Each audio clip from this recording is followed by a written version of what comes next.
அகமதாபாத்தில் நடந்த Commonwealth championship 2025 தொடரின் பளுதூக்குதல் போட்டியில் இந்திய வீராங்கனை மீராபாய் சானு தங்கப்பதக்கத்தை தட்டிச் சென்றார். காமன்வெல்த் பளுதூக்குதல் சாம்பியன்ஷிப் போட்டிகள் குஜராத்தின் அகமதாபாத்தில் நேற்று தொடங்கியது. வரும் 30ஆம் தேதி வரை நடைபெறவுள்ள இந்த போட்டியில் 30 நாடுகளைச் சேர்ந்த வீரர் வீராங்கனைகள் பங்கேற்றுள்ளனர். இந்த போட்டியின் முதல் நாளில் 48 கிலோ எடை பிரிவில் இந்தியாவின் மீராபாய் சானு தங்கம் வென்று அசத்தினார்.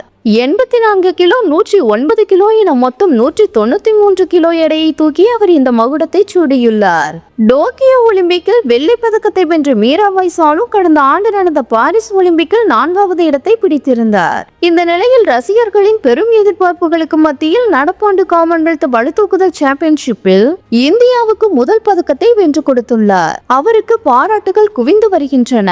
48 கிலோ பிரிவில் தான் அவர் 2017ஆம் ஆண்டு உலக சாம்பியன்ஷிப் தங்கத்தையும் 2 காமன்வெல்த் விளையாட்டு பதக்கங்களையும் வென்றுள்ளார். 2018 கோல்டு கோஸ்ட் விளையாட்டு போட்டிகளில் 1 தங்கம் மற்றும் 2014 கிளாஸ்கோ விளையாட்டு போட்டிகளில் 1 வெள்ளி பதக்கத்தையும் வென்றுள்ளார் என்பது குறிப்பிடத்தக்கது.